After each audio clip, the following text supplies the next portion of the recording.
My mom always left the porch light on when I was a kid. She said it made the house feel less lonely. Tonight, every window on my street glows except ours.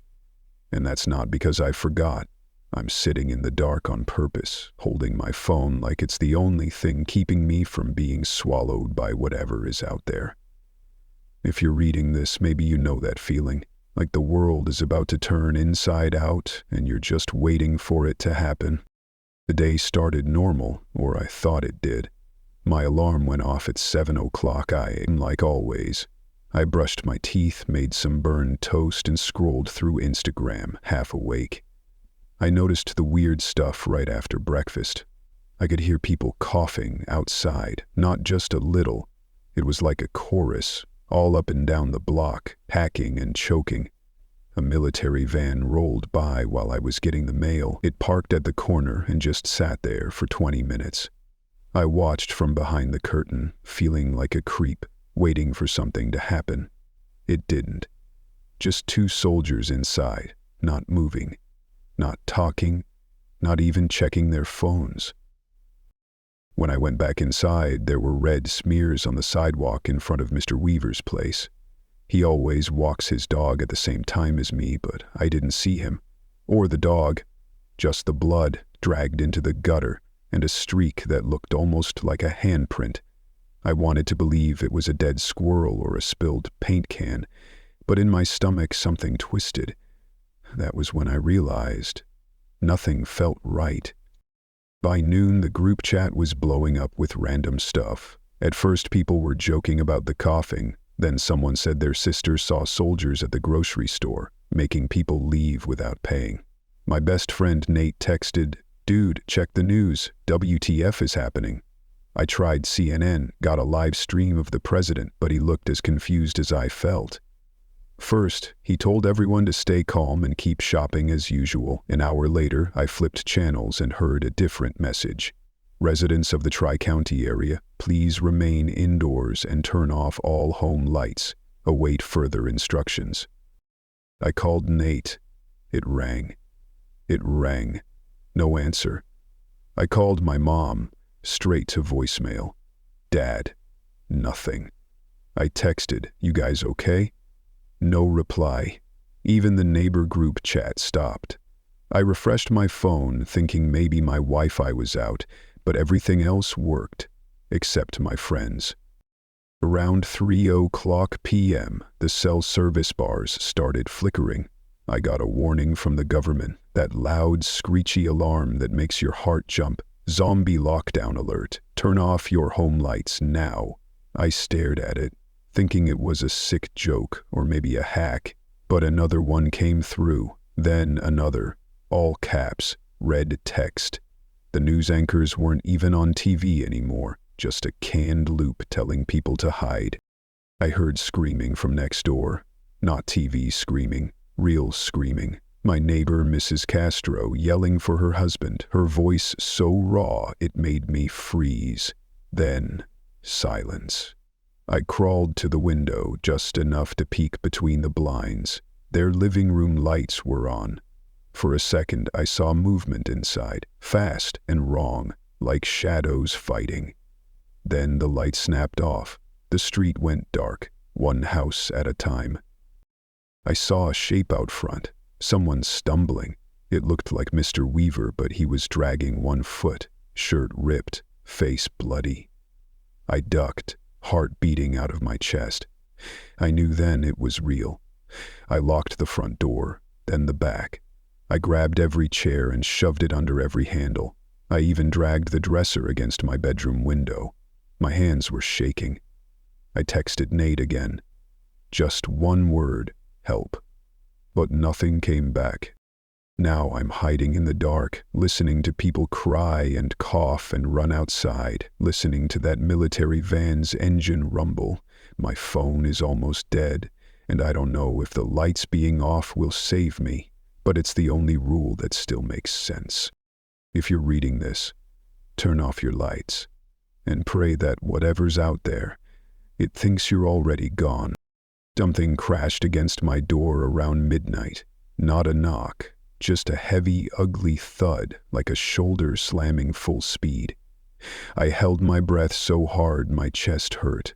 Whatever was out there didn't say a word. It just dragged something across the porch, metal scraping on wood, slow and stupid. I pressed myself against the wall and tried to shrink into the darkness, wishing I could disappear.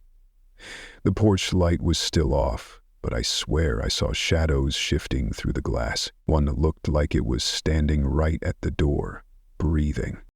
Our phone vibrated so hard it nearly made me scream. It was Nate, just 2 words. Let me in. He must have known I'd be awake.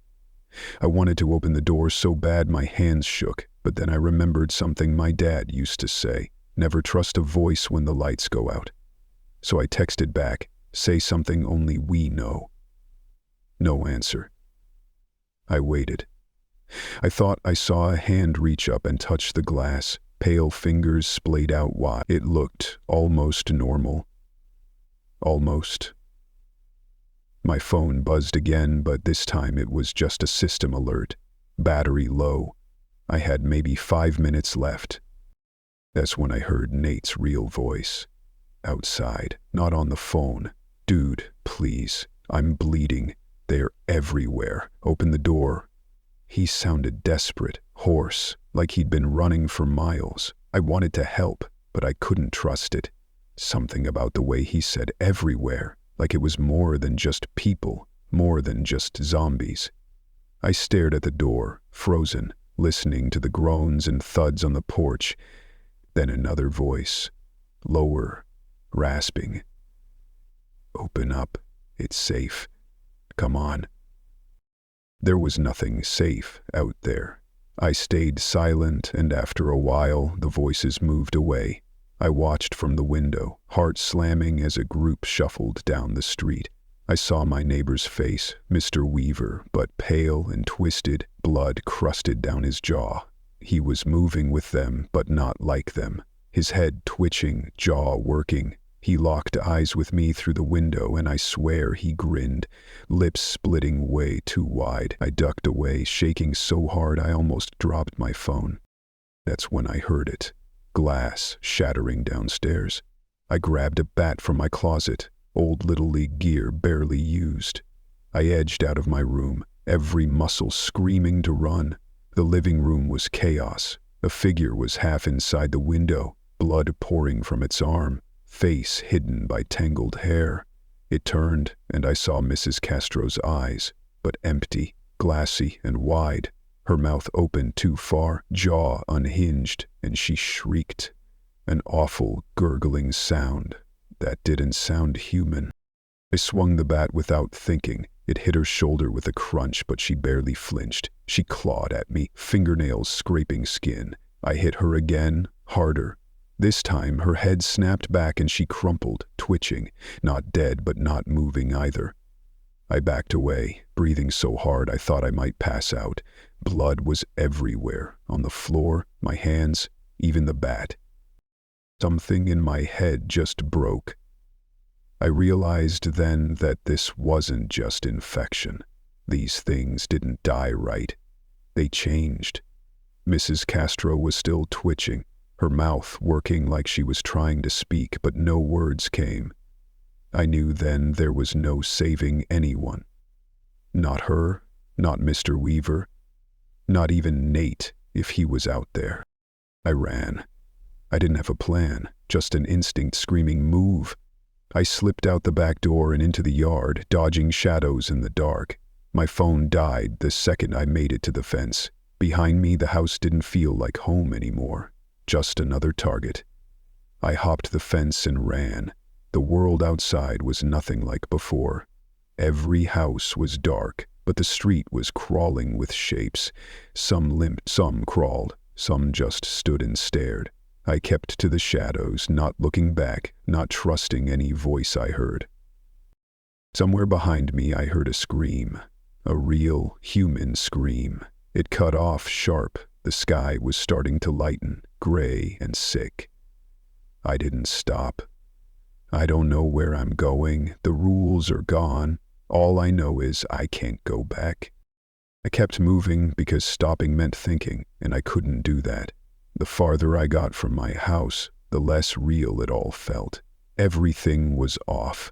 The houses looked wrong. I passed by Nate's place, his bike in the yard, front door open, lights off. I almost went in, almost called his name, but a shape moved behind the window. I didn't wait to see if it was him or not. I just kept moving. By the time the sun was up, the neighborhood was a mess. There were cars crashed into lawns, doors hanging open, groceries spilled everywhere. I ducked behind some trash cans when a group shuffled by. 3 of them, moving in that stuttering way, heads snapping toward any sound. One of them was dragging a baseball bat, and for a second I thought it was Nate. Same build, same hoodie. I wanted to yell, but I knew better. I pressed my hand to my mouth and just watched him disappear around the corner. The world was gone. That's the only way to describe it. All the rules were different. If you made noise, they came. If you showed light, they came. It wasn't just about infection anymore. It was like they could smell hope, and they hunted it down. I hid in an abandoned car, curled up on the back seat, breathing through my shirt to muffle the sound. My mind kept going back to Mrs. Castro, her empty eyes, the way she moved, how easy it had been to hit her and how bad it made me feel, worse than the blood, worse than the fear. I knew I'd have to do it again. I was already thinking about what I could use as a weapon next time. That's when I realized this wasn't about survival. This was about changing into someone I didn't want to be. I moved on foot, keeping low, staying hidden, avoiding anyone, living or dead. I found a family holed up in a minivan, parents and 2 little kids. The mom rolled down the window an inch and stared at me, eyes wild. "We're not letting anyone in," she whispered. "Not even you." I nodded and kept walking. That was when I heard the first explosion. Someone's house going up in flames.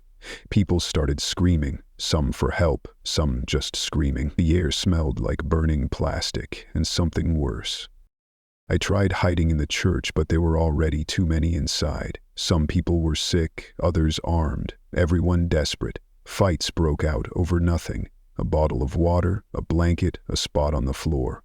I left before it got worse. By the time I made it outside, I saw the infected breaking through the windows. I heard someone begging not to be left behind as I ran, but I didn't look back. That was the first time I really lied to myself, telling myself I'd go back for them. I never did. After that, it was all survival. There was no safe place, no friend to trust, no way to sleep without one eye open. I tried to make it to the next neighborhood, but every street looked the same, abandoned, haunted, ruined. I found an old crowbar in a yard and carried it with me, hands sticky with sweat and blood. I had to use it when 3 of them cornered me in an alley. I hit, I screamed, I pushed, I ran. When I finally got away, I realized my shoulder was bleeding and my hands were shaking so bad I almost dropped the crowbar. That night, I found a spot by the highway and watched the fires burning in the distance. My phone was dead. My friends were gone. My house was nothing but a memory. I didn't know if I was hopeful or doomed. All I knew was that the rules had changed. And I had changed too. If you're out there, turn off your lights. Keep moving. And whatever you do, never, ever trust a voice in the dark.